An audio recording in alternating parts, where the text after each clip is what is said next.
Olá, bom dia. Quarta-feira, 3 de dezembro, um excelente dia para você que está nos acompanhando. Hoje, primeira quarta-feira do mês, é dia de tribuna popular, que é quando a fase dos discursos é destinada para as pessoas, representantes da sociedade civil, que vêm falar aqui no plenário. E um dos assuntos que será tratado hoje será a questão dos motoristas de aplicativo e também outros trabalhadores por aplicativo. O representante deles, o Gessé Gomes de Souza, vai falar sobre a segurança para esses trabalhadores, sobre as melhores condições de trabalho. Entre eles, eu destaco este assunto, mas tem mais 3 convidados dos deputados que devem falar e você acompanha a partir de agora com a presidência do deputado delegado Danilo Baiense.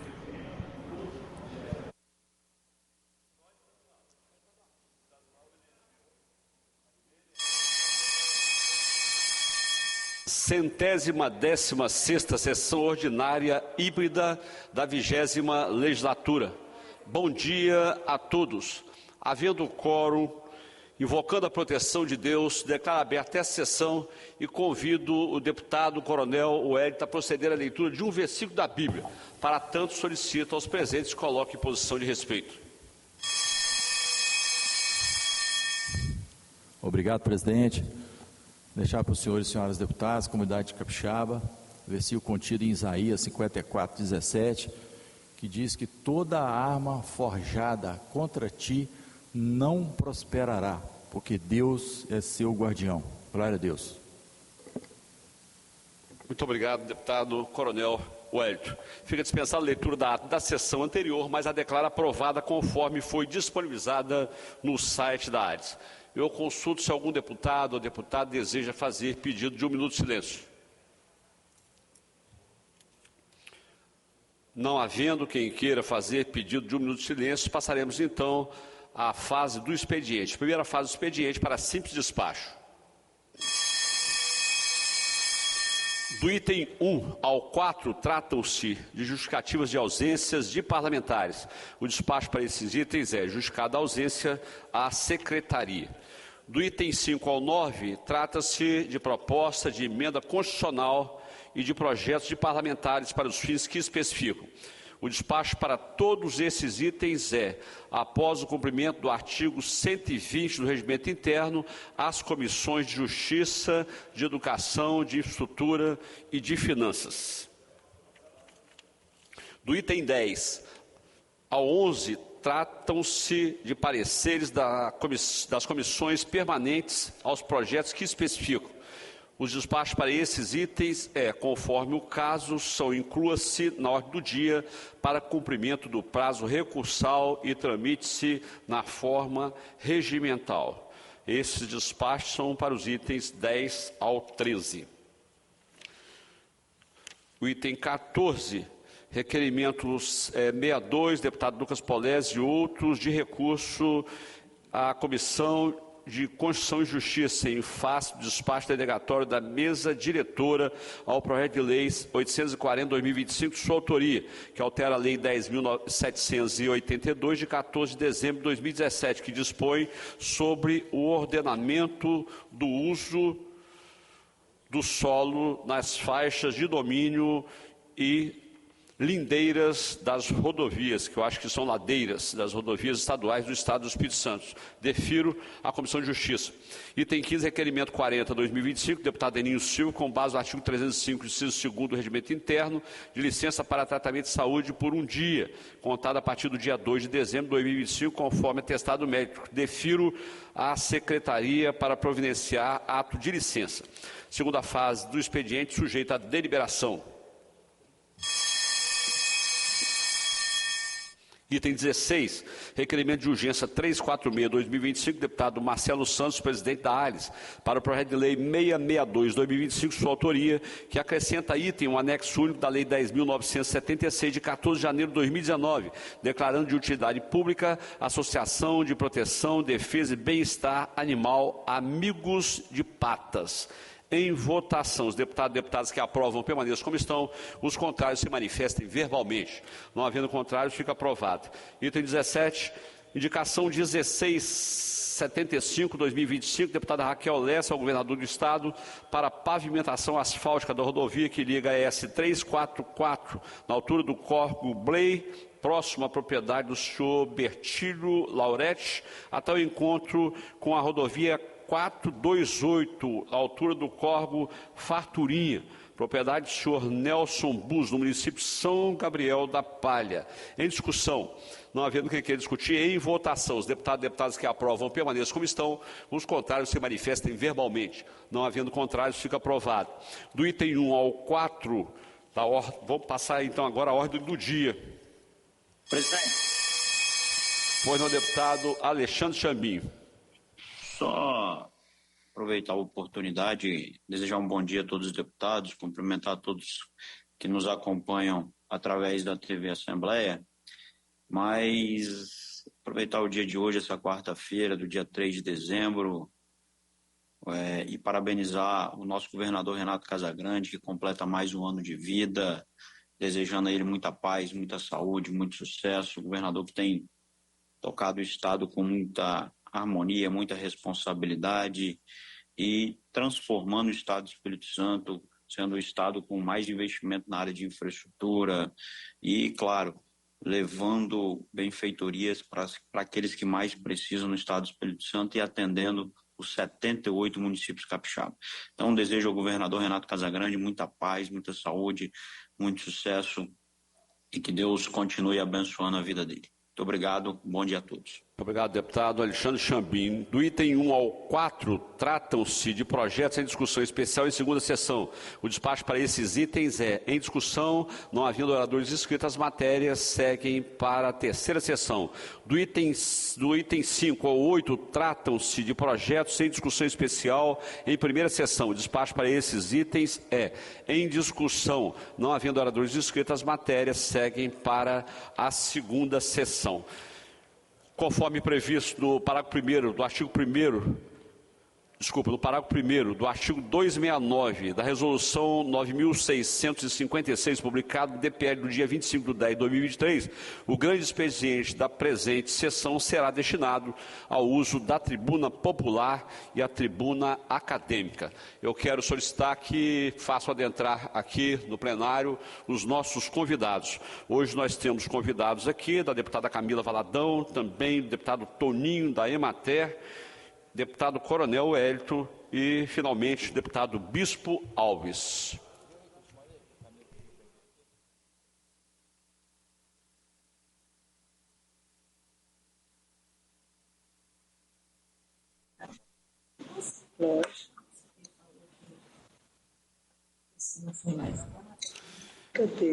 Eu pergunto se a senhora Giovana Loriato já chegou. E deputado Toninho de Emater. Pois não, presidente.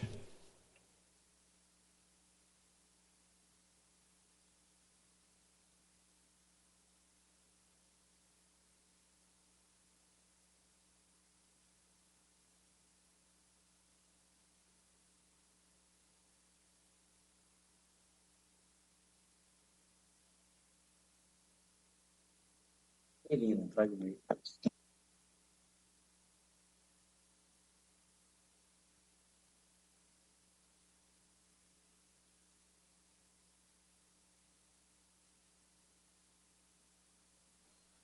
Bom dia, senhoras e senhores deputados. Bom dia. Presidente. Deputado Zé Esmeralda, deputado Mazinho dos Anjos, deputada Raquel Lessa. Bom dia para essa turma toda que está aí. Mazinho, com palavra. Desculpe, presidente, porque eu não estava ouvindo sua voz, mas agora entrou. Não é a voz de Fábio Júnior, mas é a voz de Marcelo Santos, né? Agora melhorou. Mas só cumprimentar as senhoras e senhores deputados. Mazinho está com a tela na vertical, horizontal. Capitão Assunção, nosso índio. Agora sim, Mazinho, consertou sua tela aí. Tá bom, finalizado então aqui, né, a parte, o deputado Danilo Baense, agradecer a ele a condução dos trabalhos e também aos colegas deputados. Nós teremos aí na semana que vem, até o dia 15, um número de projetos muito mais intensos, naturalmente um trabalho ainda mais acelerado, e eu já agradeço antecipadamente o empenho das senhoras e senhores deputados que nunca fugiram à missão que este parlamento designou para que nós pudéssemos desempenhar. Então, a minha passagem aqui hoje é muito breve, a pauta é uma pauta bem mais livre, porque nós deliberamos as matérias todas ontem, mas a partir de segunda-feira nós teremos um volume maior de matérias que vão tramitar no plenário da Casa. Então, passar a palavra à presidência nesse momento para o deputado delegado Danilo Baense. E quero aproveitar nesse momento também cumprimentar o governador Renato Casagrande, que comemora mais um ano de vida nessa data. Que Deus possa continuar iluminando a sua vida, a sua família, os caminhos que ainda vai percorrer, que lhe dê condição de alcançar os objetivos que almeja e que continue ocupando o cargo público para que ele possa continuar também defendendo o povo do nosso estado e o povo do nosso país. Mas o objetivo é parabenizá-lo pelo seu aniversário, dizer que mesmo como presidente da Assembleia e ele enquanto governador, nós temos a nossa autonomia, a nossa independência, mas também temos a nossa harmonia e não é confundida com a amizade e com a parceria que nós temos. Mas, tirando aqui a liderança do Poder Legislativo e tirando ele enquanto governador do amigo Renato Casagrande, quero abraçá-lo e dizer que desejo muito sucesso na sua vida, mas muita saúde também, que é importante para esse desafio que a gente enfrenta todos os dias, que é melhorar a vida das pessoas com as dificuldades que nós temos, principalmente na burocracia do poder público que nos é demandado pela população, e a gente acaba em alguns momentos até ficando frustrados, que quer entregar mais rápido, com mais velocidade, mas a burocracia acaba atrapalhando, mas de forma que o governo tem se dedicado, nós conseguimos entregar muita coisa à população do Espírito Santo, por mais que muita coisa ainda precise ser entregue. E isso nós devemos ao governador Renato Casagrande, que nesse dia de hoje comemora mais um ano de vida. Parabéns, governador. Nesse momento eu passo a presidência ao delegado Danilo. Presidente, pela ordem. Pela ordem, deputado Mazin. Agora com a presidência, deputado delegado Danilo Baense. Presidente, gostaria também de parabenizar o governador Renato Casagrande pelo seu aniversário, desejar muita saúde e paz para que ele consiga continuar conduzindo o nosso estado do Espírito Santo como governador. E também, presidente, parabenizar toda a Assembleia Legislativa pelo dia de ontem, pela sessão solene de título de cidadão de Comenda Domingos Martins.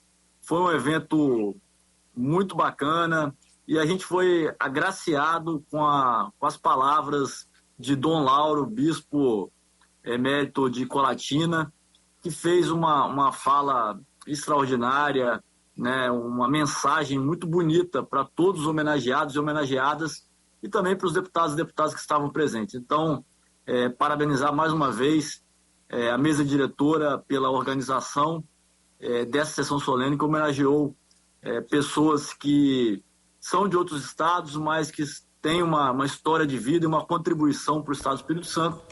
Também pessoas que receberam a Comenda Domingos Martins. Parabéns, presidente. Obrigado. Muito obrigado, deputado Mazinho dos Anjos. Pois não, deputado Janete? Pois não, deputado Janete?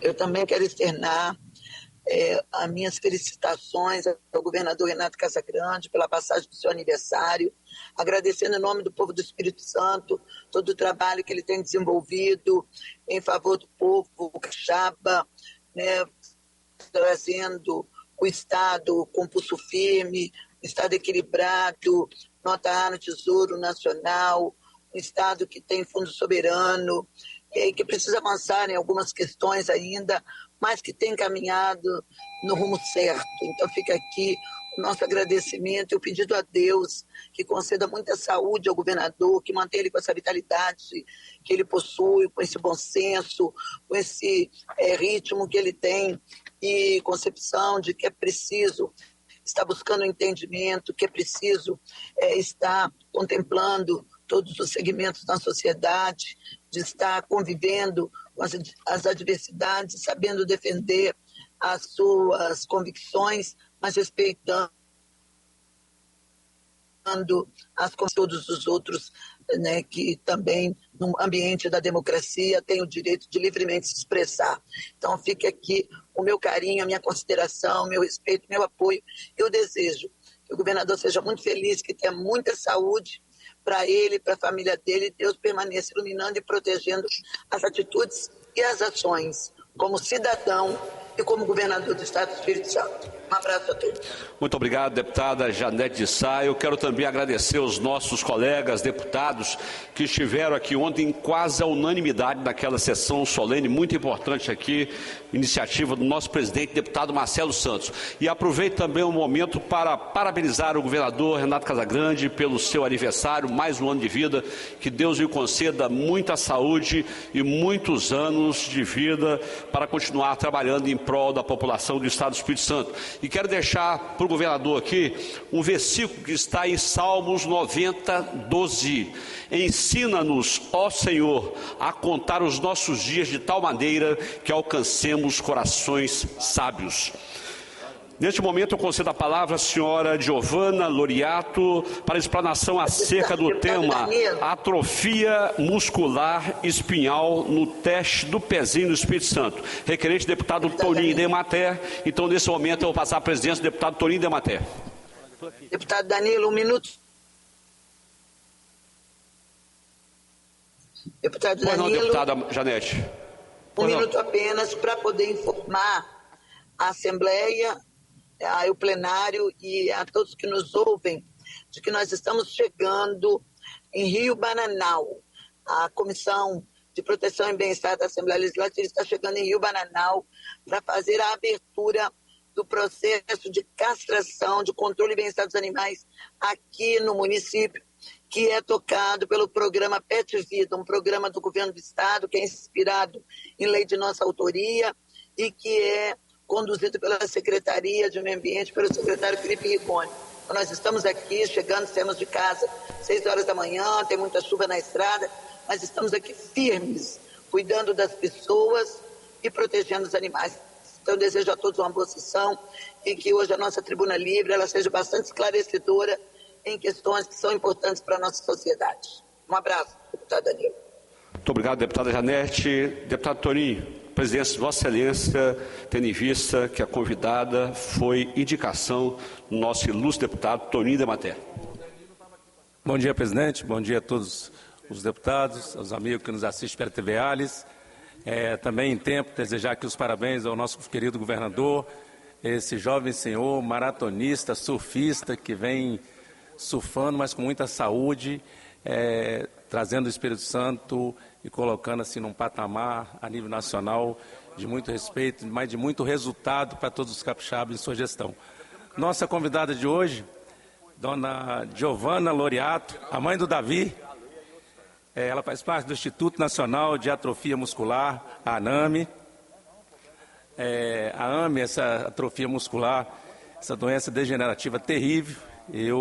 Giovana, eu tive um amiguinho do meu filho mais velho, que era portador, e eu acompanhei bem de perto, na época da escola, quando ele ia para minha casa, e na infância dele, ele não sabia ainda das limitações, queria jogar futebol, e a gente ficava preocupado com ele, então eu acompanhei bem de perto. Conheço um pouquinho, não tanto quanto você, mas é importante você falar aqui sobre os desafios das famílias pela luta, pela melhor qualidade de vida desses pacientes, na articulação com os poderes públicos. Eu sei que através do governo do Estado, liderado lá na Secretaria de Saúde pelo secretário Tiago, já tem algumas parcerias, e é bom, mas que possa cada vez mais buscar articulações para que dê mais tranquilidade, para que essas pessoas possam viver com mais qualidade de vida nesse seu período. Então, você tem no seu período que você possa trazer coisas mais esclarecedoras para a gente. Tem projeto de lei aprovado nessa casa por esses colegas nossos já, que é importante, mas eu me coloco mais um aqui nessa fila para somar com vocês nessa luta para a melhoria de qualidade de vida dessas pessoas. Eu vi uma matéria sua hoje, que estava lendo um pouquinho, onde você dizia lá assim, quem tem AME tem pressa. Então não vamos perder mais tempo, que você possa passar para nós esses esclarecimentos. Meu chefe, senta aqui, você está presidindo. Senta aí, meu mestre, você está presidindo. Obrigada, deputado Toninho. Bom dia a todos. Eu cumprimento na pessoa do deputado Toninho, do presidente Marcelo Santos, dos demais deputados aqui e servidores aqui presentes. Queria dizer que eu também sou servidora efetiva dessa Assembleia Legislativa, eu sou procuradora da Casa, mas hoje eu não estou aqui como procuradora, até porque eu estou de férias. Meu papel mais importante é que eu sou a mãe do Davi, que é um rapaz que vai fazer 14 anos, ele tem atrofia muscular espinhal do tipo 1, e eu sou mãe também do Theo, que tem 8 anos e não é afetado pela AME. E muitas vezes a gente vem nessa tribuna, ou a sociedade civil organizada vem à Assembleia trazer alguma reclamação, trazer alguma coisa que não está funcionando bem, ou pedir uma ajuda para alguma coisa que não está funcionando. Hoje a gente vem num tom um pouquinho diferente, num tom muito feliz, e vocês vão entender por quê. Eu trouxe uma apresentação. Eu sou diretora-presidente do INAME, que é o Instituto Nacional da Atrofia Muscular Espinhal. Eu faço esse trabalho voluntário na associação desde 2019 por conta do meu filho Davi e em busca de melhorar a vida e a qualidade de vida de todos os pacientes com AME no Brasil. O INAME tem sede em São Paulo, mas a nossa atuação é nacional, e eu, como presidente, fico aqui no Espírito Santo. Pode passar. Então, assim, o INAME é uma associação sem fins lucrativos, baseado em trabalho voluntário, e, de forma muito resumida, a gente busca melhorar a vida e a qualidade de vida de todos os pacientes que têm AME no Espírito Santo. Essa missão passa por a gente possibilitar que eles tenham um diagnóstico rápido e acesso aos tratamentos adequados. E hoje a gente vai falar dessa parte do diagnóstico rápido. Pode passar. Então, o que é a atrofia muscular espinhal? Falando rapidamente, só para vocês entenderem, ela é uma doença genética rara, muito grave, causada pela degeneração dos neurônios motores da medula espinhal. Ela é a maior causa genética de mortalidade infantil que existe. 1 a cada 10 mil bebês nascem com AME. E isso acontece porque o organismo de quem tem AME não tem um gene chamado SMN1. E essa ausência desse gene resulta numa fraqueza muscular e uma atrofia progressiva. Isso traz um impacto geral na capacidade de movimento e na força muscular da pessoa. E essa fraqueza muscular, ela impede a pessoa de andar, de sentar, de engolir, de deglutir. Então, o meu filho, por exemplo, ele se alimenta por uma sondinha na barriga, chamada gastrostomia, e até de respirar. Então, muitos pacientes precisam da ajuda de respiradores também para conseguir respirar. Outros impactos são deformidades na coluna, complicações respiratórias, nutricionais e etc. Então, é uma doença bem grave e bem complexa. Quero trazer um panorama aqui, do Cadastro Nacional da AME, que é um trabalho que o INAME faz também desde 2019, e nós mapeamos no Brasil. Esse mapeamento hoje tem quase 2.000 pacientes com atrofia muscular espinhal. No Espírito Santo, nós temos 46 pacientes mapeados. Pode passar? E hoje nós temos 3 medicamentos para tratar a AME. A AME não tem cura, mas tem tratamento. O Nusinersen, ou Spinraza, que consiste numa aplicação intratecal, que é feita em ambiente hospitalar a cada 4 meses pelo resto da vida do paciente. Esse medicamento está disponível no SUS para pacientes com AME tipo 1 e tipo 2 e está em análise a incorporação para o tipo 3. O Zolgensma, que é a terapia gênica, é uma aplicação única endovenosa e está disponível no SUS para bebês com até 6 meses de idade. Está em avaliação a ampliação desse acesso até 2 anos.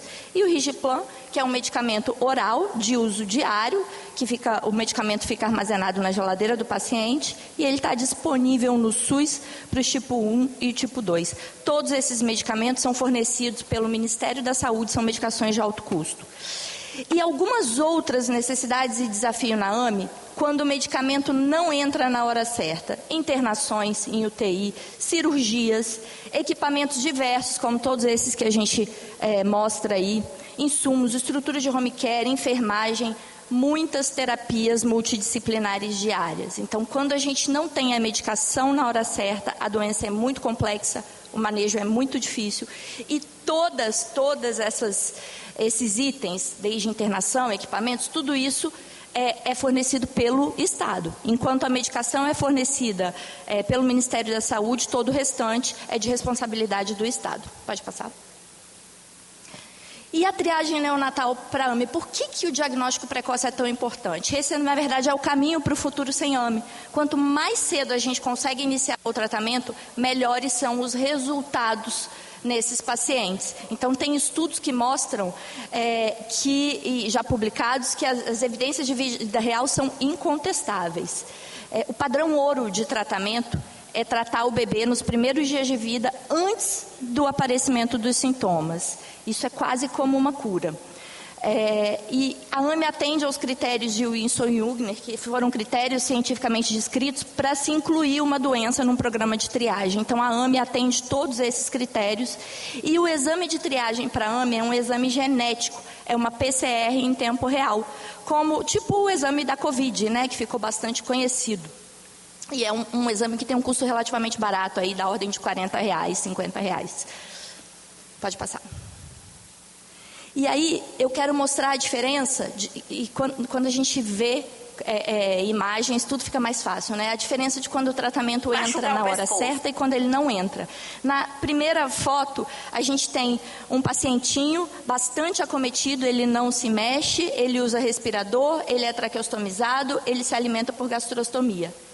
E do lado, quem está segurando ele é uma médica, eles são do Piauí. Pode voltar, por favor? Doutora Lorena, maravilhosa, e essa bebezinha é a irmã dele. Pode passar o vídeo? Por ser irmã, essa bebê... Volta. Isso, pode passar o vídeo. Essa bebê foi tratada nos primeiros dias de vida. E olha como que ela está diferente do irmão. Toda serelepe, aprontando tudo ali. Olha, tá Isso vendo? É lindo demais de ver e é muito diferente. A diferença é porque ela foi tratada na hora certa. Próximo vídeo. Próximo slide. Esses irmãos são daqui do Espírito Santo, de Vila Velha, o Miguel e a Malu. O Miguel tem AME tipo 2, ele é cadeirante, não anda, precisa de terapia diária. E por ter AME, o irmão, quando a mãe ficou grávida, ela fez o exame e a Malu foi tratada com 2 dias de vida. Pode passar o vídeo?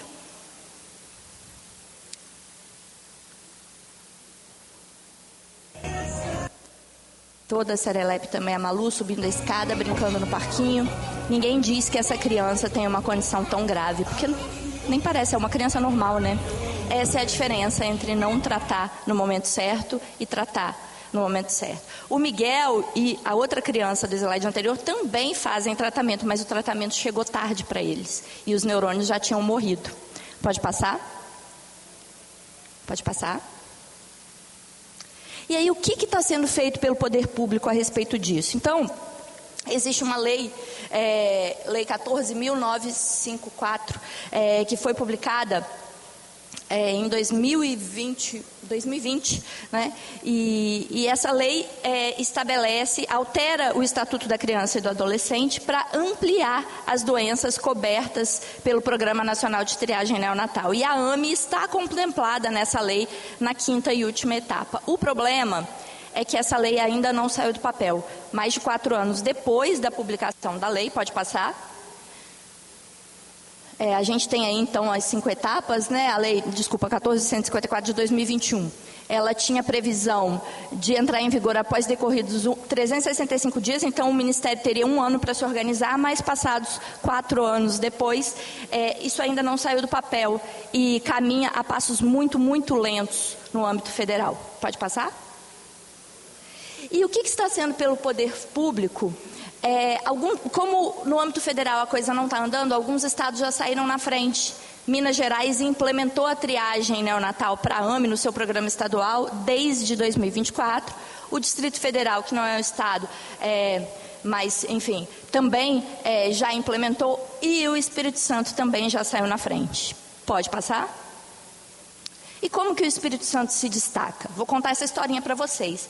Lá em fevereiro desse ano, nós tivemos a nossa primeira reunião com o secretário de Saúde, Thiago Hoffmann, e ali começou um trabalho. A gente mostrou todo esse racional para ele, né, da necessidade, da importância e de como faz sentido implementar a triagem neonatal para a AME, né? O secretário foi muito sensível. Eu quero destacar nessa foto também a subsecretária Carol, que tem um papel fundamental, e a Aline, que é do INAME também, nossa voluntária, mãe do Cauã, que também tem um papel fundamental aí nesse processo. E aí, de lá para cá, muitas reuniões técnicas aconteceram entre as equipes, viagens, visitas técnicas ao estado de Minas Gerais. Pode passar? Eu quero convidar todos também para seguir ali no Instagram do INAME, que foi onde a gente postou aquilo e o secretário Thiago repostou. E aí a gente justamente levou esse racional para o secretário, por que a AME precisa entrar no programa de triagem do Espírito Santo. Então a gente tem uma história natural conhecida, esse diagnóstico é possível de ser feito na fase pré-sintomática, o tratamento precoce ele é comprovadamente mais efetivo do que o tratamento tardio. Já existe um protocolo definido pelo Ministério da Saúde, o Espírito Santo já é referência nacional em políticas públicas e inovação na saúde. Isso é uma oportunidade de destaque no cenário nacional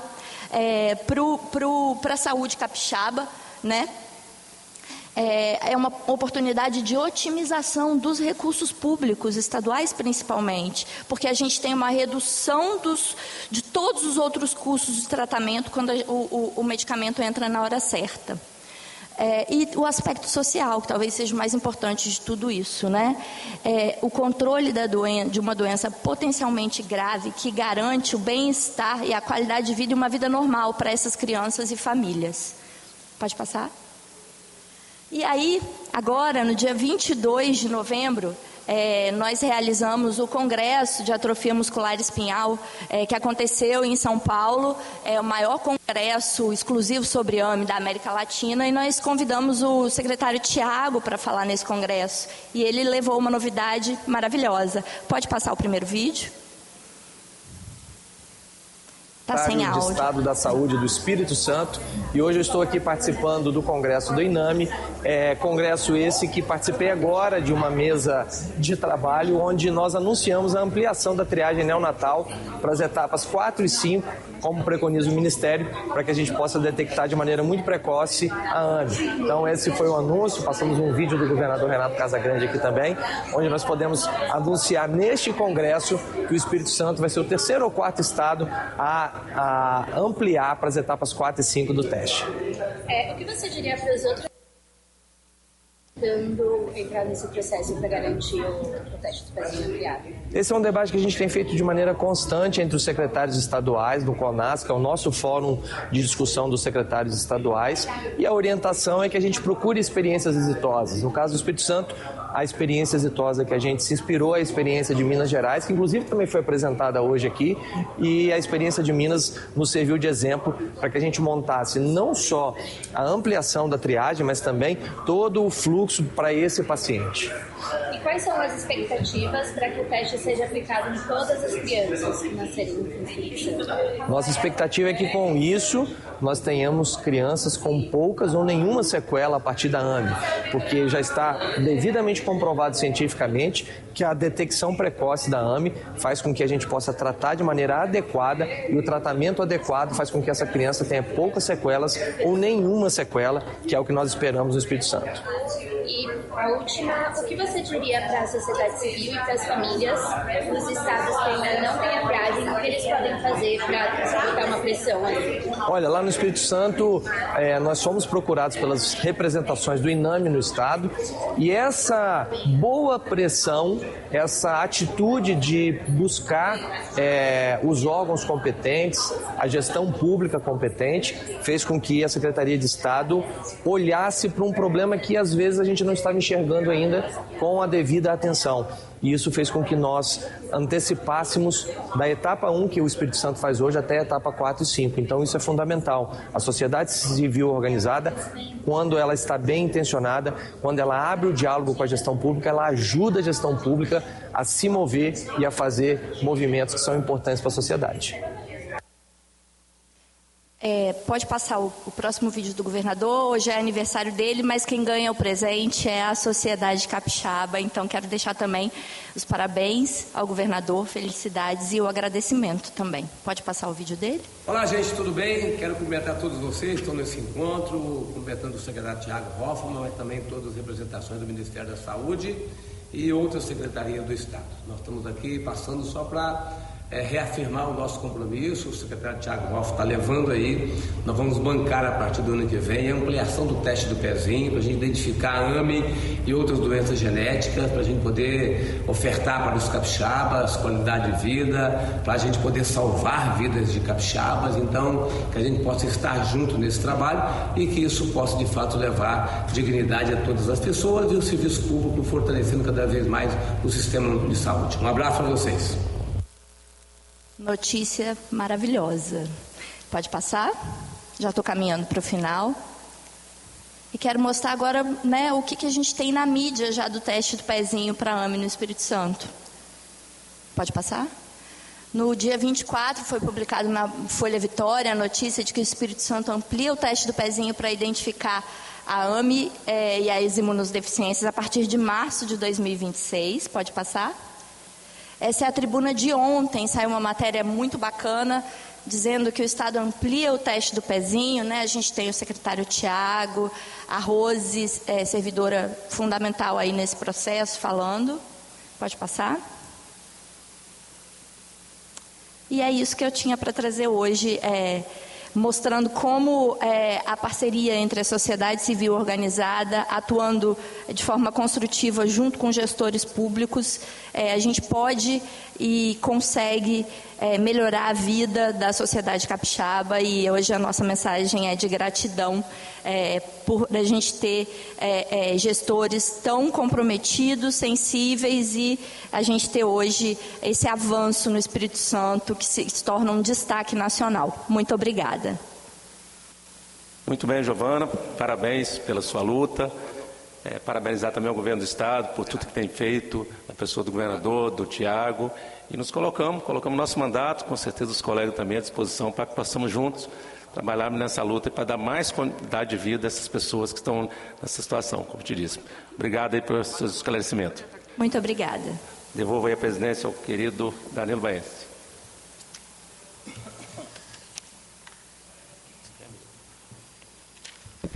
Muito obrigado, deputado Toninho Demater. Presidente. Parabéns, Giovana, pela sua apresentação. Assunto muito importante. Que Deus continue te abençoando. Pela ordem, deputado Denis, vocês têm até 3 minutos. Obrigado.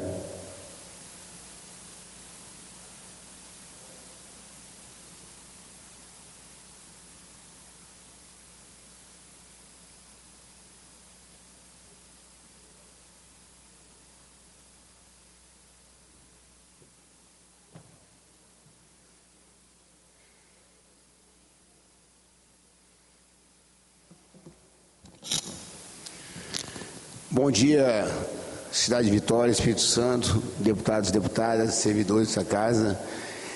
Pessoal, eu estou assim, estarrecido.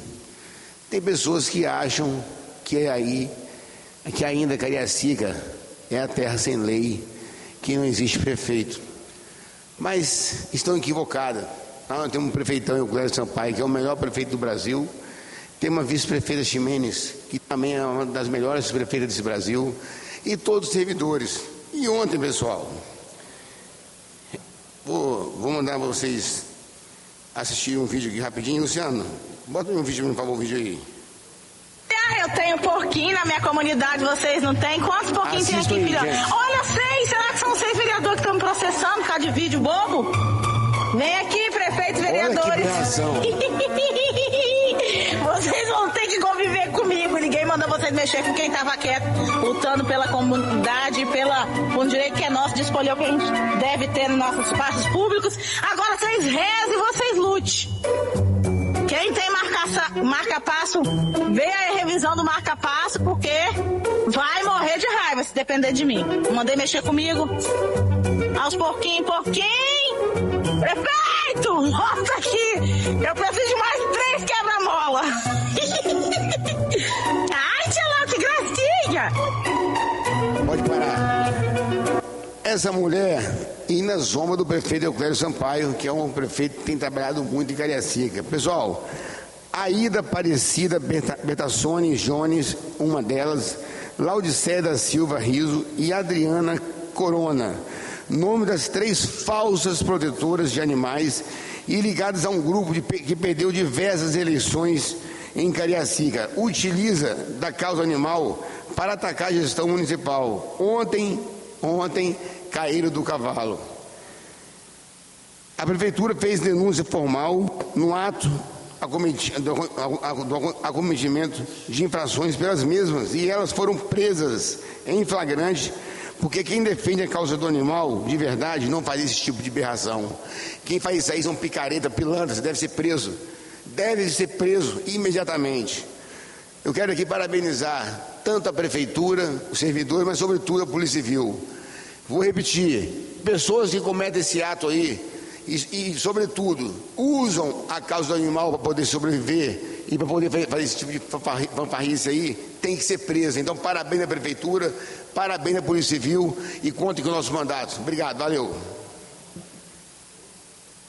Concedo a palavra ao doutor Paulo Antônio Coelho dos Santos, defensor público estadual e atual presidente da Associação dos Defensores Públicos do Espírito Santo, ADEPS, para explanação acerca do tema As ações do 7º Prêmio ADEPS de Jornalismo, Justiça Acessível, Direitos Efetivos, a Defensoria Pública em Ação. Requer o deputado Coronel Wellington. Então, vou passar agora a presidência para o deputado Coronel Wellington.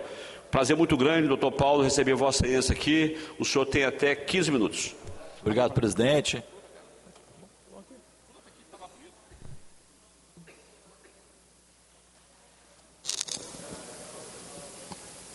Obrigado, presidente. Nós temos imensa alegria, satisfação de receber aqui o doutor Paulo. Ele é um defensor público estadual, renomado, pessoa de bem, responsável, sério, que tem realizado um extraordinário trabalho à frente da Associação dos Defensores Públicos do Estado do Espírito Santo, a ADEPS. Em nome dele, eu cumprimento todos os defensores públicos do Estado do Espírito Santo, agradeço pelos relevantes serviços prestados à sociedade capixaba. Eu acredito que a expansão é muito importante para que nós tenhamos os defensores públicos agindo de maneira justa nos 78 municípios capixaba. E para que isso aconteça, além dos relevantes serviços prestados, eles também desenvolvem diversas ações a partir da associação, em que o doutor Paulo, numa visita cordial que nós fizemos àquela instituição, demonstrou imensa lisura e o interesse público em difundir cada vez mais as informações e o trabalho que ele tem feito junto com os outros defensores, e por dever de justiça, essa casa convidou, através do nosso mandato, para ele estar aqui, passar para todos os nossos ouvintes e telespectadores da TV Assembleia, todos os servidores, todos os deputados, todos que direto e indiretamente têm a sensibilidade com o tema, poder ouvir e divulgar os excelentes exemplos da Associação dos Defensores Públicos. Quando é para criticar, muita gente critica. Quando é para elogiar, a sociedade tem dificuldade. É justamente abrindo as portas da Assembleia Legislativa, do plenário, da TV Assembleia, das redes sociais da Assembleia Legislativa, que nós fizemos o convite ao amigo doutor Paulo, para que ele tenha certeza de que aqui ele possa estar, falar, sugerir, criticar e ser parceiro da Assembleia Legislativa, em especial de nosso mandato. Com a palavra, doutor Paulo. Bom dia, presidente dessa sessão, deputado Coronel Wellington. Obrigado pelas gentis palavras, que aliás é característica de Vossa Excelência, que nós temos visto nesse nosso período de gestão, é que a sua autoridade tem sido imposta pela educação e gentileza que são peculiares de Vossa Excelência. Em todos os ambientes tem demonstrado isso e nós agradecemos muito. Agradecer também aos servidores dessa casa, aos repórteres, aos assessores e todos os telespectadores. Presidente Coronel Wellington, eu queria ler um trecho de uma matéria que saiu na CBN Nacional em maio de 2025, que ela diz o seguinte: tivemos um recorde de 4.560 acessos por minuto no aplicativo da Defensoria Pública do Estado do Rio de Janeiro. Vou repetir, veja só, coronel, 4.560 acessos por minuto no aplicativo da Defensoria Pública, sendo que o normal é na faixa de 1.000 acessos, afirmou em comunicado o Defensor Público Geral do Estado do Rio de Janeiro. Na mesma data, também houve um aumento nos agendamentos realizados via o mesmo aplicativo da Defensoria Pública. Ao todo, foram 1.148, o que representa 70% acima da média diária de 2025. Por que isso aconteceu? Por conta de um trecho de uma novela, de uma emissora de TV, em que no momento uma moça, uma atriz, mostrava para as pessoas como é que acessavam o aplicativo da Defensoria do Rio para o ingresso nas ações de família em busca do direito do seu filho. Isso mostra por si só a importância desse trabalho em conjunto com a mídia e com o jornalismo nacional em favor do sistema de justiça, da Defensoria Pública e da justiça como um todo. E é pensando nisso, senhoras e senhores, que a Associação dos Defensores Públicos está realizando esse ano o 7º prêmio da Associação dos Defensores Públicos de Jornalismo, 7º prêmio ADEPS de Jornalismo. Eu trago aqui com muita felicidade o nosso troféu, que é feito pela Mirá, desse 7º prêmio que será entregue agora na sexta-feira, que inclusive o nosso deputado vai participar com muita felicidade dessa entrega. Serão 6 jornalistas devidamente registrados no órgão competente, que realizaram as matérias, seja vídeo, seja digital, escrita, e que, bom dia, a deputada Camila Valadão, que está chegando aqui, participar com a gente também desse momento, que também vai participar da entrega do Prêmio de Jornalismo na sexta-feira. Pois bem, deputado, dizia que são 6 profissionais que serão premiados por suas matérias que, além de ter passaram por uma comissão julgadora com membros da Associação Nacional dos Defensores como jurados, da Associação Local, do Sindicato dos Jornalistas, da Associação dos Magistrados aqui do Espírito Santo. Nós tivemos também um representante, o doutor Fábio Gama, e foram selecionados 6 jornalistas, 6 títulos para essa premiação. A premiação será no valor total de R$16 mil, mais esse belo troféu e a comemoração no dia do evento. Nós temos o apoio muito relevante também do Banestes, por meio do seu presidente Amarildo, né, que já autorizou esse apoio. Nós gostaríamos de agradecer. E eu gostaria de ler apenas o nome. Não segue a lista, tá, dos premiados, a ordem será dita no dia, então eu só queria ler os nossos selecionados. Os selecionados são: cartilha reforça direitos das marisqueiras e paneleiras capixabas. Violência contra a mulher. Alunos do Espírito Santo aprendem a identificar abusos. Nascer entre grades. A realidade de mães e bebês em presídios do Espírito Santo. Infância e meio ambiente, o direito de crescer em um planeta saudável. Desocupações e os desafios da moradia no Espírito Santo. E o último, mais de 220 mil famílias no Espírito Santo têm direito, mas não recebem tarifa social de energia elétrica. Pois bem, presidente Coronel Hélito e deputada Camila Valadão e todos os demais, é com muita felicidade que a ADEPES chega na sua 7ª edição do Prêmio ADEPES de Jornalismo, que é um sucesso absoluto para a divulgação das boas práticas do jornalismo relacionadas à justiça e o acesso à justiça, e nós temos convicção de que esse trabalho tem incentivado, tem impulsionado o acesso à justiça no Estado do Espírito Santo. Eu agradeço essa oportunidade e conto com os 2 deputados que são, além de parceiros da Defensoria, são parceiros, claro, da própria sociedade civil e de quem precisa, de fato, do acesso à justiça. Obrigado a todos. Bom dia. Ok, doutor. Muito obrigado pela participação, pelas relevantes informações que nos trouxe. Importante esse prêmio, merecido destaque da Associação dos Defensores Públicos do Estado do Espírito Santo.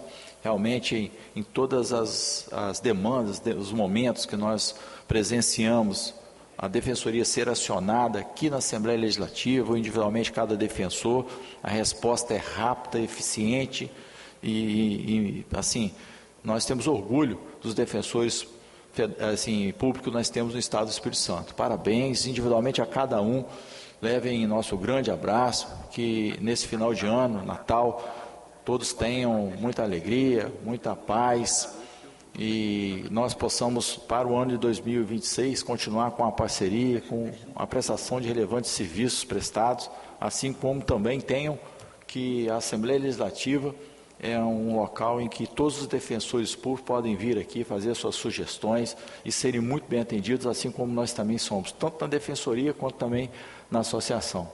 Obrigado. Deus abençoe. Eu devolvo a palavra aqui ao presidente Danilo Baença. Obrigado.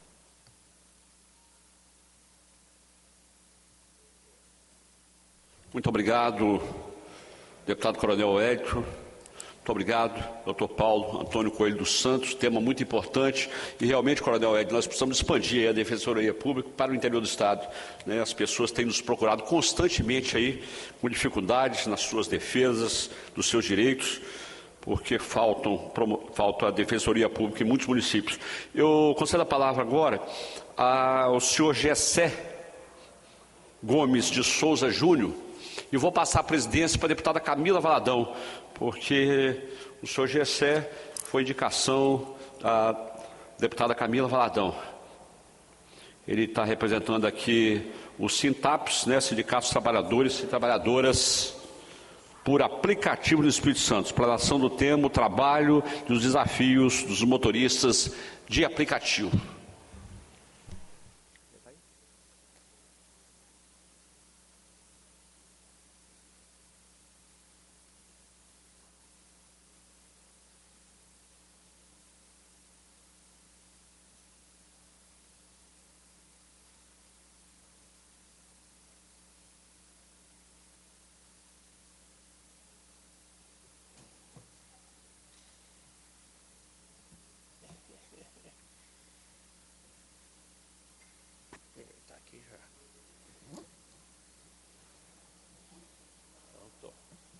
Ei, Gessé, bom dia, senhoras deputadas, senhores deputados, com alegria recebemos no dia de hoje o Gessé.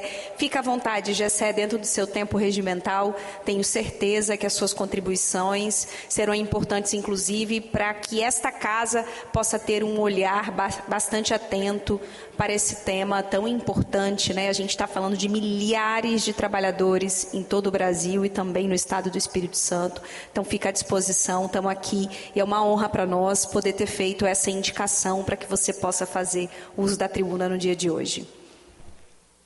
Obrigado, deputada Camila.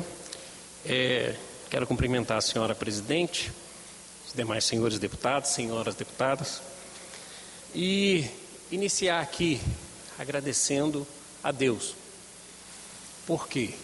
Porque em todos os ambientes que nós trabalhamos, nós recebemos os passageiros, os cidadãos, e a nossa saudação e despedida é: vai com Deus, fica com Deus, e Deus te abençoe, e bom trabalho.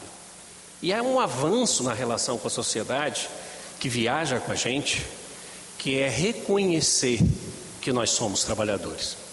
Há muito tempo atrás, havia pessoas que faziam a seguinte pergunta: você trabalha ou você só faz Uber? Nós trabalhamos, porque precisamos nas condições dignas para poder sustentar nossa família. Trago aqui o meu agradecimento à deputada Camila Valadão pelo convite e por abrir esse espaço tão importante para a nossa categoria. Trago aqui um carinho e respeito pelo importante trabalho de mestranda da minha amiga Bruna Cavati, mestranda em Política Social na UFES. E hoje venho falar dos trabalhadores que fazem o Brasil andar.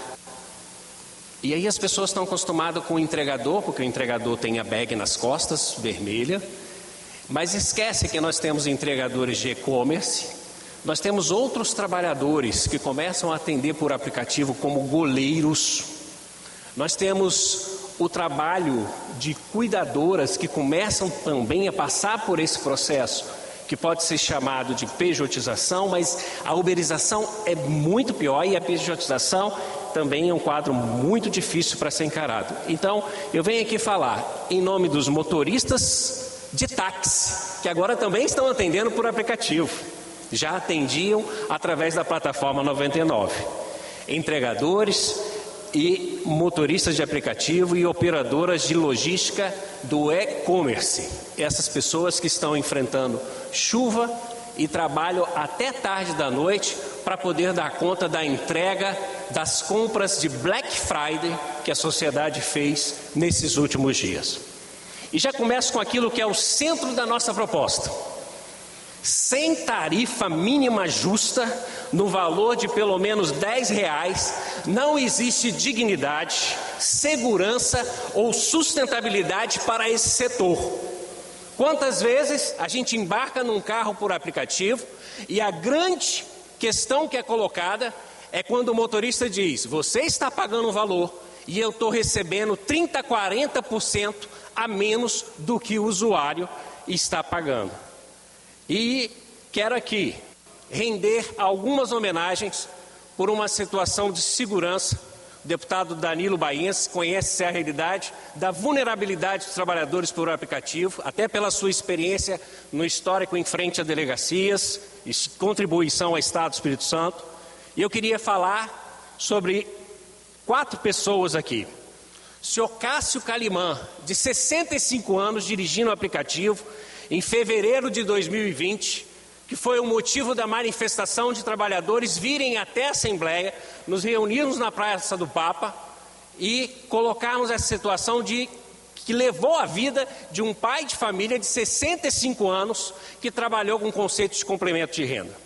Trago aqui também a preocupação porque nosso ambiente de trabalho é o trânsito e corremos riscos diariamente, e aqui eu lembro da nossa colega Ramona Bergamini, com 19 anos, foi vítima de um acidente por imprudência do motorista e perdeu a vida nessa atividade de risco que a gente tem. Trago aqui também o Jonathan, que foi encontrado lá em Cariacica, e na época nós fomos recebidos pelo secretário de Segurança Pública, junto com a sua família, que na época o secretário era o doutor Eugênio Ricas, para poder nos auxiliar, porque nós não temos mecanismos de acompanhamento de onde o motorista está e quando ele está correndo risco nas ruas. Trago aqui também, por último, o drama da família da senhora Conceição Piscinali. Foi buscar remédio e foi atropelada e perdeu a vida por alguém que usava bike elétrica e um autopropelido. Por que eu trago essa última situação? Porque a tendência da substituição da matriz energética do combustível fóssil para o derivado da energia elétrica irá avançar, e essa casa aqui já tem feito esse debate, deputada Camila, sobre os riscos que estão sendo colocados para a população numa situação da circulação do autopropelido e dos veículos de bike, e riscos que custam a vida do cidadão capixaba. Eu atendi a senhora Conceição Piscinari, levava ela com regularidade em alguns momentos para fazer hemodiálise, e aí nesse momento eu peço a essa casa, essas perdas representam as famílias que nunca mais serão as mesmas. E nenhuma dessas perdas aconteceram por acaso. Elas acontecem num sistema que empurra trabalhadores a correr mais, porque as plataformas pagam cada vez menos. A tarifa mínima de R$10 não traria essas vidas de volta, mas reduziria a pressão brutal que leva à exaustão, ao excesso de horas e aos acidentes. Tudo isso está ligado. Então eu gostaria de pedir a esta casa, eu tenho pouco tempo para falar aqui, mas pelo menos 1 minuto de silêncio em respeito a todas essas histórias que eu acabei colocando aqui para os senhores.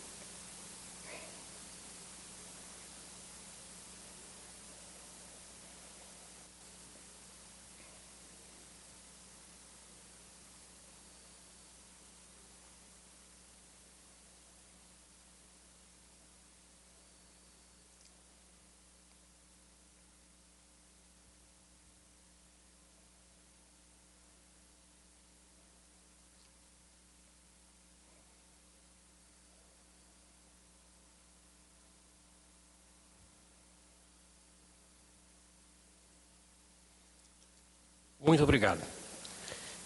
Quem são os trabalhadores por aplicativo e por que os R$10 são urgentes? Trago aqui uma cartilha do Ministério Público do Trabalho, desenvolvida aqui no Estado do Espírito Santo, para que a gente possa ter uma iniciativa, uma iniciação ao que é o trabalho por aplicativo. Isso envolve não apenas o motorista por aplicativo, mas envolve também a situação de oferta de quartos através e hospedagens através do sistema do Airbnb. Essas modalidades estão mudando a forma de nós encararmos a vida em sociedade.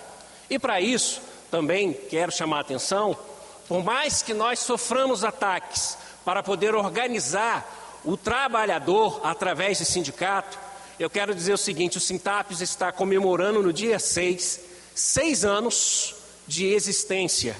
E eu vou falar a verdade para vocês. Eu nunca vi tanta dificuldade por causa dessa mudança da característica do trabalho para poder levar essa mensagem, para poder dizer que nós existimos e que nós podemos, unidos, junto com o poder público, junto com as lideranças, junto com a sociedade, construir uma realidade melhor para todos os trabalhadores por aplicativos, porque nós pertencemos à nossa cidade, ao nosso estado, ao nosso país. Quem somos nós? Somos aproximadamente 1.654.000.000 de pessoas, e esse 1.654.000.000 de pessoas tem alguns dados que são muito importantes trazidos pela pesquisa do IBGE. Crescimento do número de trabalhadores por aplicativo nos últimos 2 anos, foi de 25,4%. E a tendência é aumentar a cada vez mais, porque é o trabalhador mais barato e inclusive disponibilizando equipamento próprio, que não tem garantia de fazer nem manutenção e nem a reparação ou a substituição quando é necessário. E aí vem o perfil desses trabalhadores. 81,3% são homens, 60,5% têm até 39 anos, 56% são pessoas pardas e pretas, 59,3% têm ensino médio completo ou superior incompleto, 74,3% dos motoristas, 78,4% dos entregadores não contribuem para a Previdência Social. E isso é um risco, e nós vamos continuar comentando. Mais de 70% afirmam não ter autonomia, nem para definir valor da tarifa, prazo, atendimento ou forma de pagamento. Resumindo, é uma categoria jovem, pobre, racializada, de baixa proteção social e totalmente dependente da renda por corrida. Por esse motivo, novamente, nós lembramos que há algumas corridas como motoristas que nós recebemos R$ 5,85. E a empresa cobra o que ela quer, é o valor mínimo. Por isso que nós estamos aqui defendendo para todas as entregas, para todos os motoristas, o valor mínimo de cada chamada de R$ 10. Entre 2022 e 2024, o que ocorreu? Com o crescimento do setor, aumentou a precarização. E aí, quando a gente fala do aumento do setor, nós temos um aumento de 32,9% do acionamento através do trabalho por aplicativo. O táxi também teve o seu aumento de 26,4%. Serviços de profissionais, 58,9%. Entregas, mais 7,4%. E quem usa mais de um aplicativo, além do que é o aplicativo líder no mercado, quem usa mais de um aplicativo aumentou para mais de 10%. Mas junto com o crescimento, vem aí a conta que a sociedade tem que pagar. O rendimento hora dos plataformizados é 8,3% menor que o dos não plataformizados. Motoristas formais ganham R$1 a mais por hora que motorista de app. E ainda tem mais. Plataformizados trabalham 5 horas e meias a mais por semana que os demais trabalhadores. Motoristas de passageiro por app trabalham 5 horas a mais por semana que os trabalhadores formais. Ou seja, mais trabalho, menos renda e mais risco. Isso se corrige começando pela tarifa mínima, que é o que nós defendemos. Tarifa mínima de R$10 para todos os serviços adicionados por aplicativo. Relação direta entre tarifa baixa e acidentes. Olha, é possível fazer uma entrega por R$3,80 e ficar satisfeito? Receber R$5,80 por corrida e ficar satisfeito? Às vezes R$7 por um taxista, que é o dobro do que nós recebemos. R$2,70 por cada pacote entregue por um operador de logística. O trabalhador precisa compensar na velocidade, na quantidade e aí ele precisa compensar na exaustão. E aí o que ocorre? É aí que as empresas de energético conseguem aumentar o seu faturamento. Porque hoje, grande parte dos trabalhadores, para poder completar a sua jornada, se locuplementam de uma alimentação que faz com que eles passem mais horas nas ruas. E aí o que ocorre? O risco aumenta, a jornada cresce, o trânsito piora, aquele trânsito que você fica parado, em alguns horários que você nem explica por que parou, né? E a vida do trabalhador, a vida da pessoa que se dispôs a sair para a rua, ela fica mais curta. Quando o ganho cai, o risco sobe. A tarifa mínima de R$10 interrompe esse ciclo de precarização e morte. E tem mais. Quem paga o preço dessas condições sub-humanas, onde os trabalhadores atendem? E aí vai um destaque aqui, eu quero cumprimentar o Coronel Hélito pela iniciativa da indicação em propor, isso já era também, nós fazíamos um encaminhamento lá na Câmara de Vereadores com a deputada Camila Valadão, sobre a questão do ponto de apoio. Porque o que ocorre? Há um vácuo na questão da preposição de legislação, competência de quem? Do Estado, da Assembleia, da Câmara Federal, e esse vácuo é explorado para as empresas para que os trabalhadores não tenham resposta. Mas a esse vácuo nós vamos responder com a participação, com a oportunidade de fala, para que a gente possa mostrar aonde as empresas estão faturando cada vez mais em cima da gente e nem participação nos lucros nós temos na relação com essas empresas que são totalmente de fora, são raras as experiências de empresas que funcionam aqui no Estado. E eu lembro que quando a iniciativa da cooperativa, a PODD, veio aqui para o Estado, tá certo? Sofreu dumping dessas grandes empresas para que a PODD fosse fechada. E eu lembro que essa casa estava lotada de motorista na esperança de vida melhor para o seu trabalho. Volto aqui a comentar uma situação. Ponto de apoio, não é necessidade do trabalhador por aplicativo, não. Ponto de apoio é necessidade da sociedade, porque a qualquer momento é insuficiente a política de disponibilidade de sanitários públicos na cidade e a qualquer momento cada um de nós pode estar acometido de uma limitação na sua liberdade de ir e vir por questões fisiológicas. E aí digo mais. As famílias pagam com o luto, a sociedade com a insegurança e o Estado com a ausência de contribuição previdenciária de quase 80% dos entregadores. Olha, gente, meu tempo acabou e eu vou dizer uma coisa para concluir. O Espírito Santo pode liderar o Brasil. O Espírito Santo tem histórico de vanguarda. Implementar a tarifa mínima de R$10 pode transformar nosso Estado em referência nacional na proteção dos trabalhadores de plataforma, um setor que só cresce.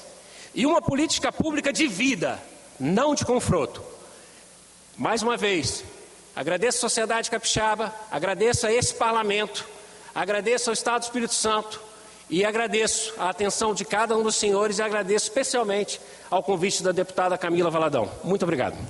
Muito obrigada, Gessé. Eu que agradeço pela sua intervenção firme, com dados e trazendo pautas e reivindicações urgentes. Quero destacar, primeiro, prestar solidariedade a todas as famílias dessas vítimas que você trouxe, inclusive os nomes e o momento em que nós tivemos o óbito dessas pessoas.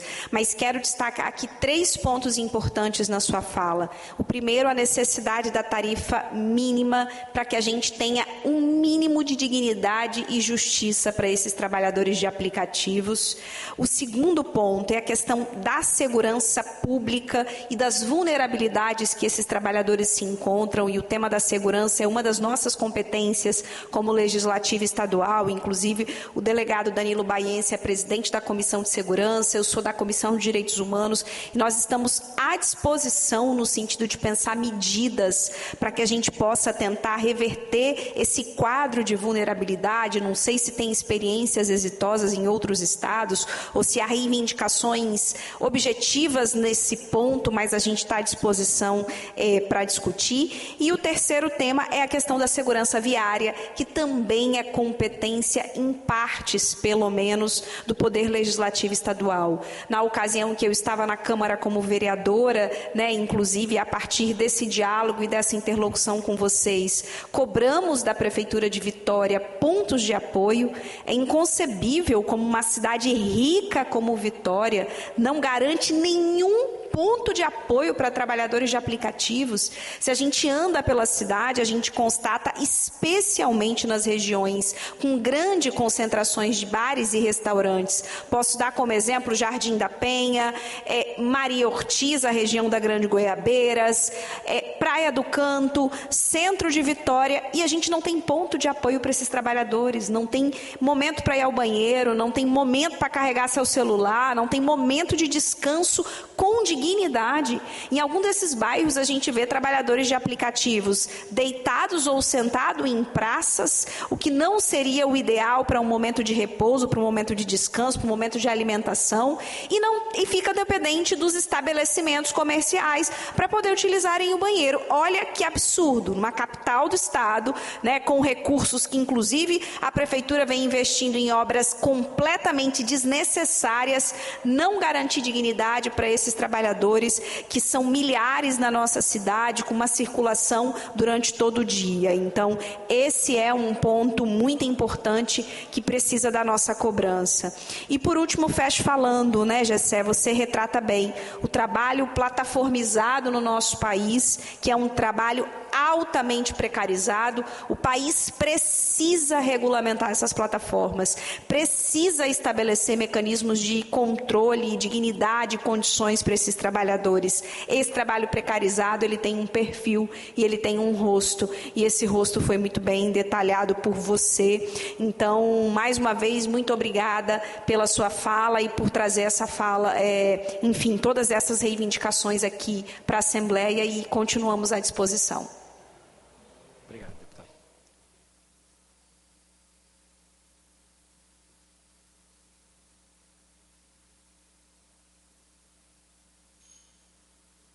Gessé, bom dia, muito obrigado pela sua participação. Realmente as reivindicações são justíssimas.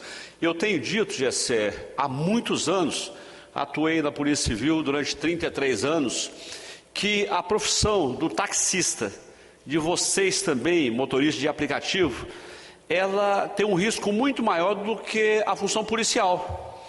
Porque o policial, quando ele sai para cumprir o mandado de prisão, para atender a ocorrência, ele sai preparado, sai armado, sai preparado. Vocês não sentam no banco e às vezes o vagabundo está sentado nas suas costas, como já aprendi um monte, né? Essas pessoas lamentavelmente têm perdido as suas vidas, nós ficamos muito tristes com isso, né?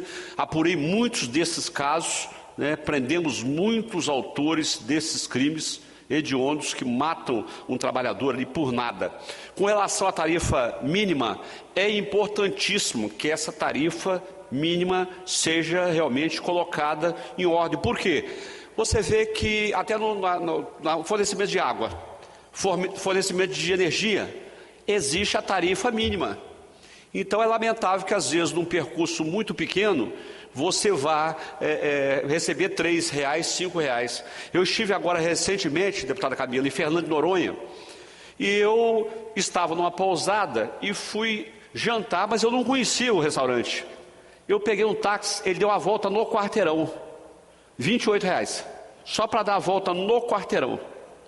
Tanto que eu voltei a pé em 2 minutos. Eu falei, que coisa terrível, só para dar a volta no quarteirão, porque lá tem 2 taxas, tem uma taxa de R$28 e uma de R$48. Se for um espaço maior um pouquinho, R$48. Mas se ele andar 200 metros ou 100 metros, você vai pagar R$28, né? E lá nós temos a menor rodovia do país, tem apenas 7 quilômetros. Obrigado pela sua presença e conte conosco. O último inscrito agora é o senhor Luciano Giuliatti, que foi para explanação acerca do tema a geração de energia solar no estado do Espírito Santo e seus desafios. O requerente foi o nosso deputado Bispo Alves, mas o Bispo Alves, em virtude de um compromisso, ele não pôde comparecer. Então, sinta-se à vontade, Luciano, prazer muito grande recebê-lo. Você tem até 15 minutos aí para fazer a explanação. Nós temos aqui um cronômetro aqui e outro lá para você se orientar no tempo, ok? Muito obrigado. Obrigado, deputado Danilo Baiense, por nos dar essa oportunidade de estarmos aqui na casa. Também preciso agradecer ao deputado Bispo Alves, que abriu essa porta através do Robson Costa, membro do Conselho da IDP. É uma honra poder estar aqui nessa casa e trazer informações, reflexões importantes sobre o mercado de geração distribuída, que é a energia solar, que é a placa solar que coloca no telhado de uma residência e num telhado de um comércio. Primeiramente, deputado, eu queria mostrar o vídeo do Movimento Solar Livre, que é o movimento a qual eu pertenço, que cada estado tem um representante lá em Brasília. Pode passar o vídeo. O Brasil é rico em recursos naturais e a energia solar distribuída é uma das nossas maiores forças. Para defender esse direito, nasceu o Movimento Solar Livre. Somos uma união de cidadãos, empreendedores e líderes de todo o país, formada quando a energia solar estava ameaçada. Era preciso reagir e nós reagimos. Lutamos pelo direito de gerar energia limpa, pelo pequeno empreendedor, pela agricultura familiar e por cada brasileiro que encontra na solar um alívio na conta de luz. Hoje, 25 frentes estaduais formam a maior coalizão em defesa da energia solar distribuída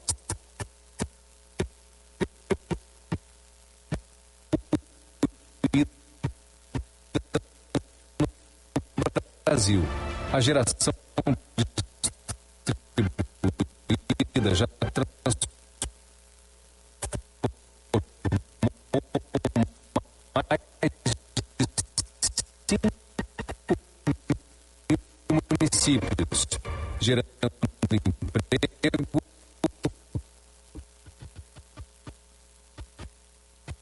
renda e fortalecendo.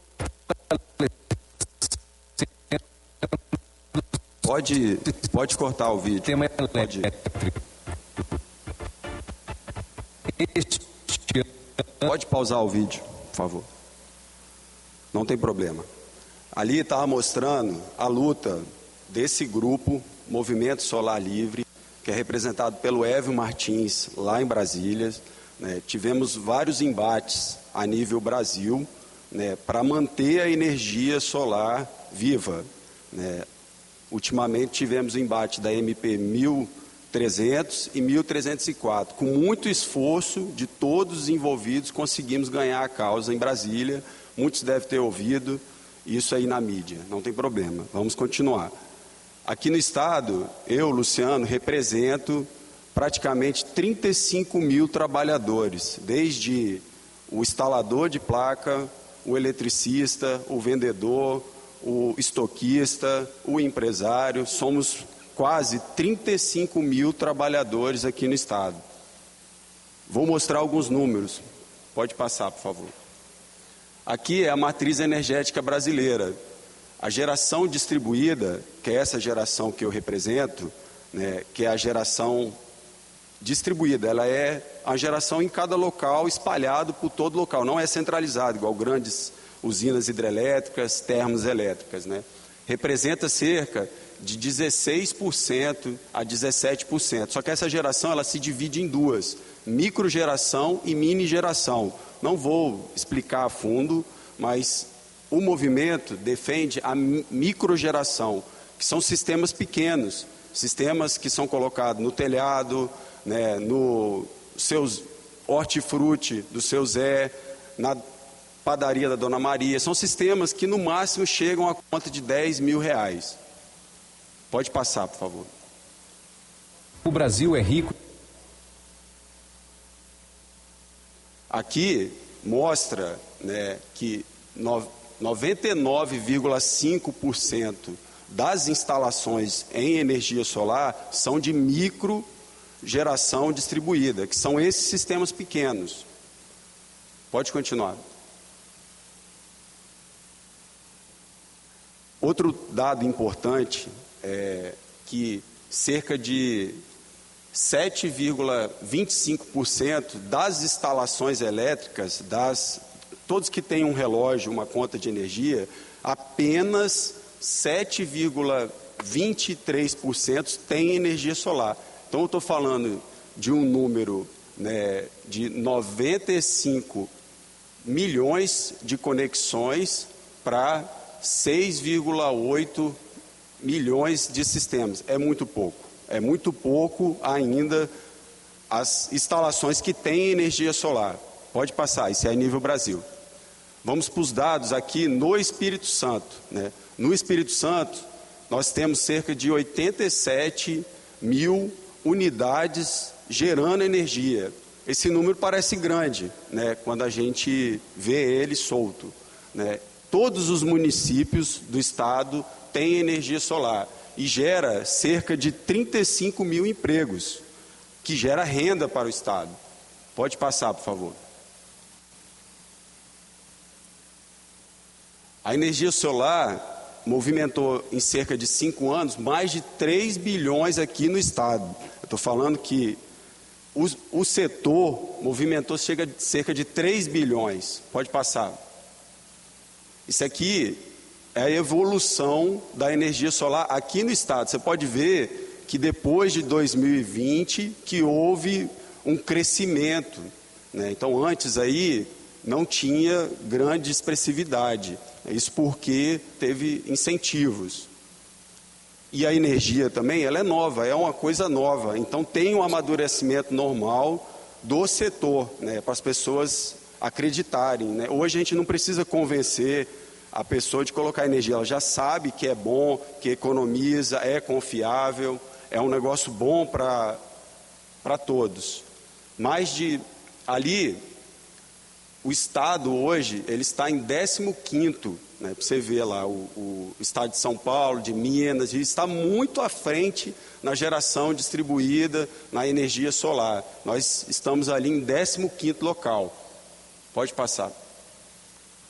Esse aqui é o balancete da EDP, isso é público, né? Foi divulgado no Jornal da Tribuna no dia 1º de abril de 2025, é acesso a todos, né? Lá mostra a quantidade de unidades consumidoras que tem, é um relógio, uma conta de energia, né? Então, aqui no estado, a concessionária EDP, que aqui a gente também tem a Santa Maria, mas pegamos só a EDP para referenciar, a gente tem 1.762 unidades conectadas. Pode passar, por favor. Isso representa, gente, cerca de 3,5% das unidades consumidoras aqui do estado tem energia solar. Isso é muito pouco, né? Num universo de 1 milhão, vamos colocar como se fosse consumidores, apenas 3% dos consumidores do estado tem energia solar. Então ainda tem muita gente que precisa ter acesso a essa energia limpa, que traz um retorno. Pode passar. Aqui mostra, né, que dessas unidades conectadas aqui, de geração distribuída, apenas cerca de 60% são contas de R$1.000. Não tem aquele discurso que fala, energia solar é para rico. Não, gente, não é para rico. A maioria das pessoas que compram são pessoas de baixa e média classe, são pessoas que estão pagando ali R$700 numa conta de energia e está fazendo muita falta. Essa pessoa vai lá, pega um financiamento de 60 anos e investe na energia solar. Por quê? 60 meses, desculpa. Por quê? Porque ele precisa economizar aquele custo fixo. A energia não é para rico. Pode passar, por favor. Aqui são informações da ASPEN. Pode passar.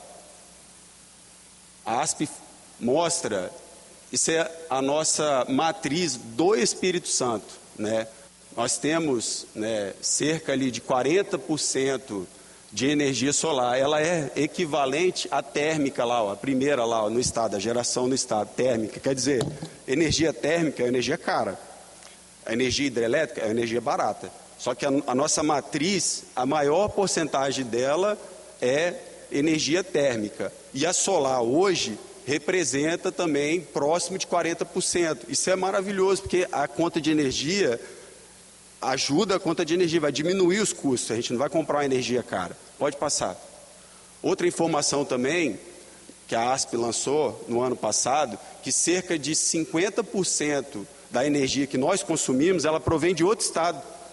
Quer dizer, 3,5% das conexões tem energia solar e 50% a gente puxa desse, quer dizer, temos oportunidade de gerar nossa própria energia.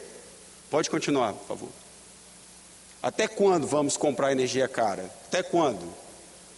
A GD, isso aqui mostra, é um relatório de perdas na rede. Quando a energia deixa de sair de lá, da hidrelétrica, de Furnas, de Mascarenhas, e vem para cá, ela perde na rede. O relatório da IDP mostra que no ano passado eles tiveram o melhor resultado em perdas e com o menor investimento. Pode passar, por favor. Pode passar. Agora vamos falar das nossas dificuldades. Primeiro eu mostrei um cenário onde estamos, as oportunidades que o Espírito Santo tem para crescer. Hoje eu represento aqui os trabalhadores, igual eu falei, 85 mil. Porém, estamos sofrendo aqui, né? Muitos projetos estão sendo reprovados. Esse ano começou lá em Minas, ano passado, vocês viram a energia lunar, ouviram falar sobre isso. Isso é verdade. A concessionária manda uma cartinha de reprova para a gente, vai um cliente lá na loja, né, de um integrador, aí ele quer colocar energia, ele consegue o financiamento, aí a EDP, a gente coloca o projeto para aprovar, a EDP manda uma cartinha falando, ó, o projeto está reprovado, você não pode conectar o sistema na rede. Isso com 3,5% de unidades conectadas, é muito pouco. Precisamos de benefícios para que esse mercado continue crescendo. As empresas, devido a essas reprovas, né, os empresários têm passado dificuldades. As empresas estão trabalhando no vermelho, estão tendo que demitir funcionários porque os projetos estão demorando para ser aprovados. Antes, os projetos aprovavam com 15 dias, agora chega a 45 dias. E quando eu dou a entrada num projeto, ela me responde que deu negativa, eu tenho que entrar de novo. É mais 30 dias. Isso tem trazido um prejuízo gigantesco. Pode passar.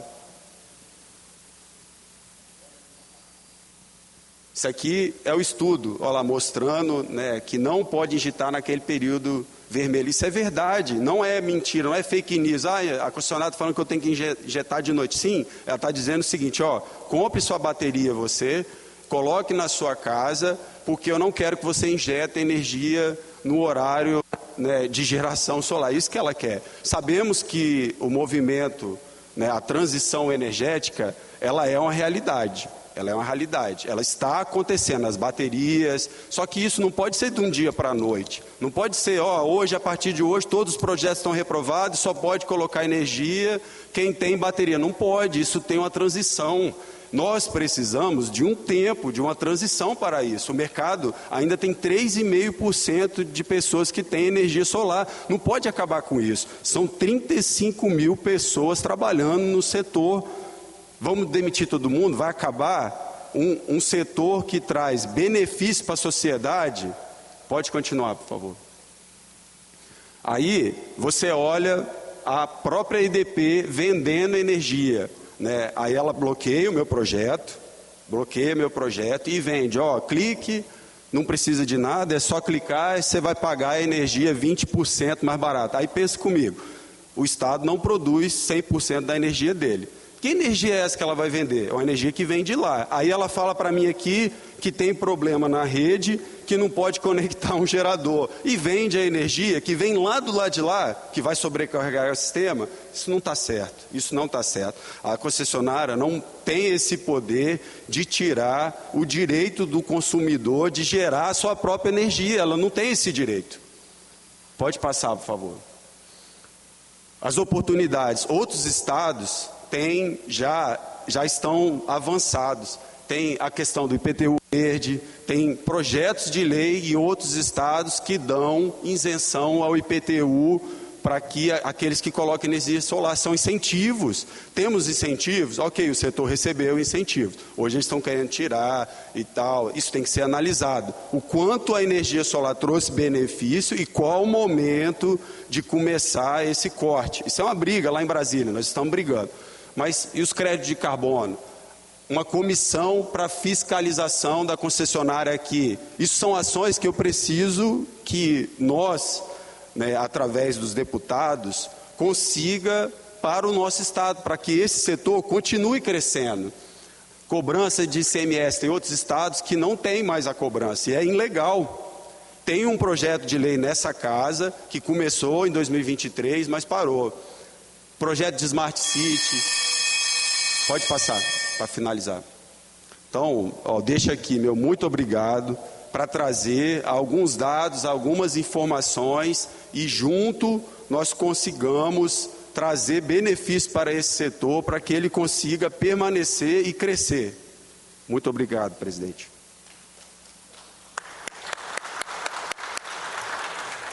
Luciano, muito obrigado pela sua contribuição, um assunto importantíssimo e é certo que com essa sua fala a população tomou conhecimento dos benefícios da energia solar. O bispo Alves não pôde estar aqui hoje, mas posteriormente entrar em contato contigo para fazer também os agradecimentos. Obrigado. Hoje nós comemoramos o Dia do Delegado de Polícia, uma data muito importante. E eu quero aproveitar para convidar todos para a sessão solene que realizaremos hoje a partir das 19 horas, onde 30 delegados de polícia do Estado do Espírito Santo serão homenageados aqui no plenário Dirceu Cardoso. O outro assunto que eu quero falar é com relação também à segurança pública. A situação da segurança pública no Espírito Santo é crítica e não pode mais ser tratada com improviso ou adiamentos.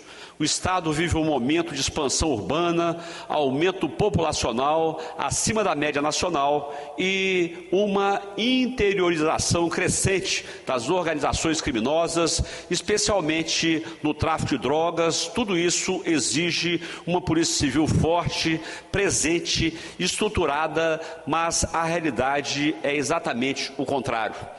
Em 1990, nós tínhamos aqui nos quadros da Polícia Civil 3.821 servidores. A população do Espírito Santo naquela época era de aproximadamente 2.300.000 habitantes. Hoje, a população do nosso estado está chegando à casa dos 4.100.000 habitantes. Deveríamos ter aproximadamente 7.000 servidores na Polícia Civil. Mas, segundo dados do Sindicato da Polícia Civil, nós temos apenas 1.400. Ou seja, metade do que nós tínhamos há 35 anos. Isso realmente é lamentável e tem trazido sérios prejuízos para a população do Estado.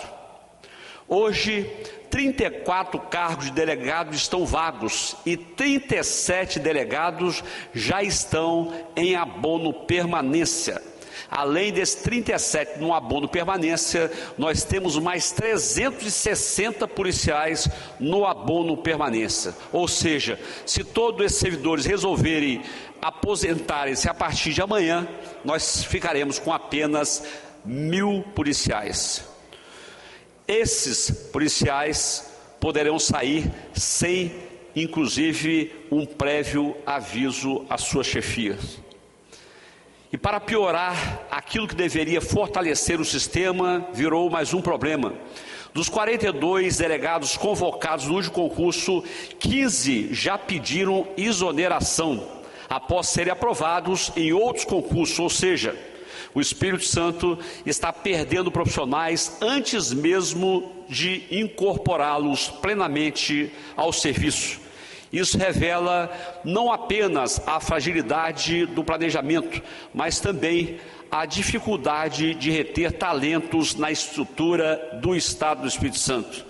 Exatamente pelos baixos salários, a falta de valorização do bem maior que nós temos no Estado, que são os profissionais da segurança pública. Valendo ressaltar que o delegado de polícia é o primeiro garantidor dos direitos do cidadão.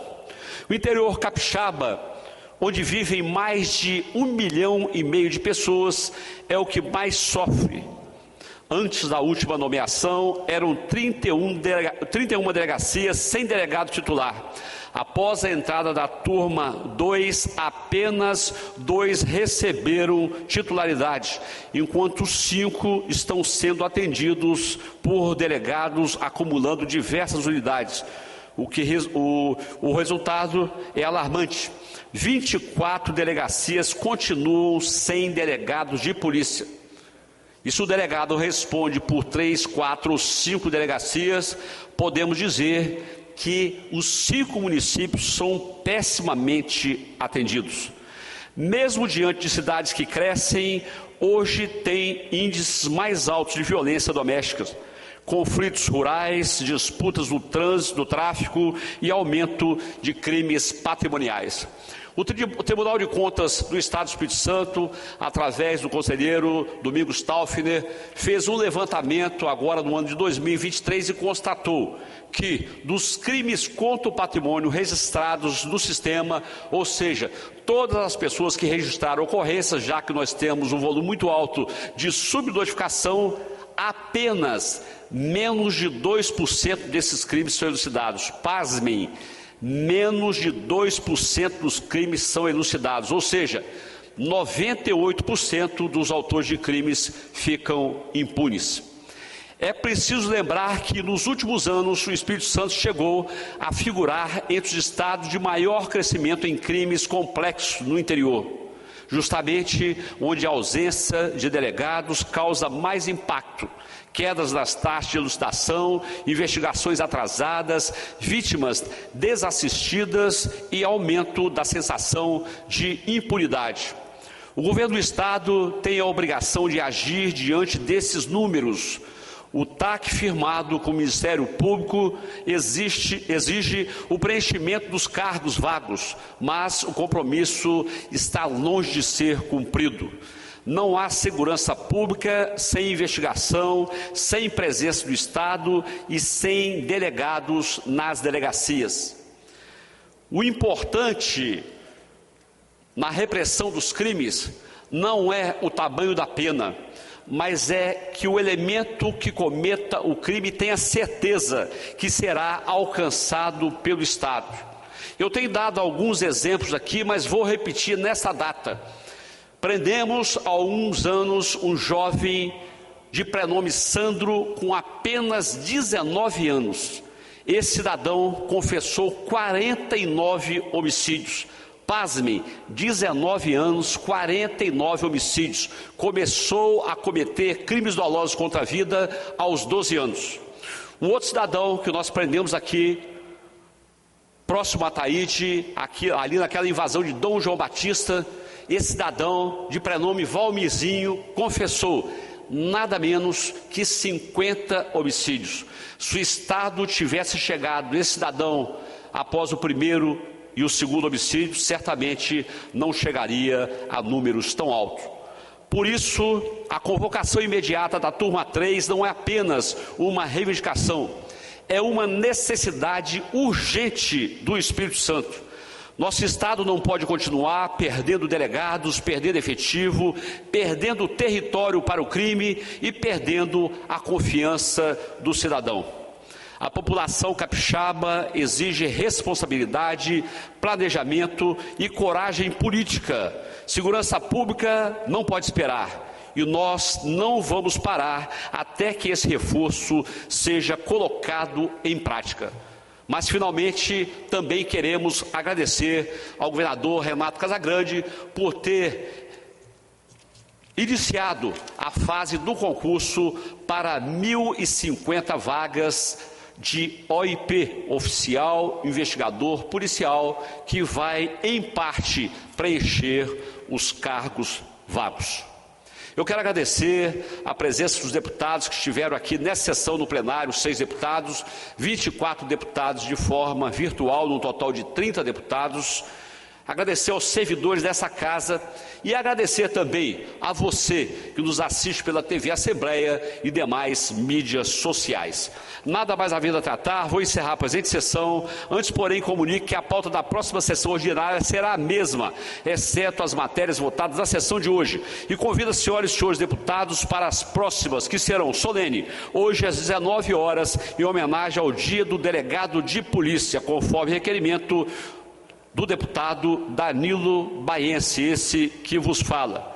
Outra especial no dia 4/12 de 2025, quinta-feira, às 14 horas, para debater sobre os impactos socioeconômicos do PL 733/2025, conforme requerimento da deputada Irine Lopes. E solene, às 19 horas, em comemoração ao Dia do Agronegócio.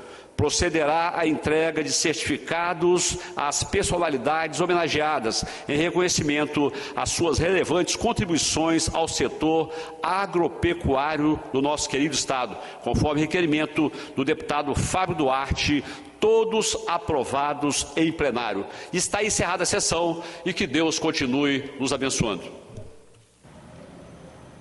Na sessão desta quarta-feira, teve tribuna popular com a participação de 4 pessoas que vieram falar sobre assuntos variados. Eu destaco o representante dos motoristas de aplicativo e dos trabalhadores de aplicativo em geral, que veio falar sobre questões relacionadas à segurança desses trabalhadores e também as melhores condições de trabalho e de remuneração, por parte desses aplicativos, dessas plataformas, para esses trabalhadores, tanto de entregas quanto de direção, de motoristas e várias outras categorias relacionadas. Também teve discursos sobre a atrofia muscular espinhal, também sobre energia solar.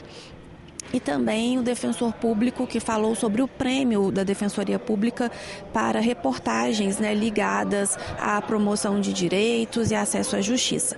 Mais informações sobre a sessão daqui a pouco no site da Assembleia Legislativa, e às 10 da noite você confere no Jornal Panorama um resumo de tudo que aconteceu, tanto da parte dos projetos que foram lidos hoje, que começam a tramitar, quanto dos discursos dos participantes da Tribuna Popular.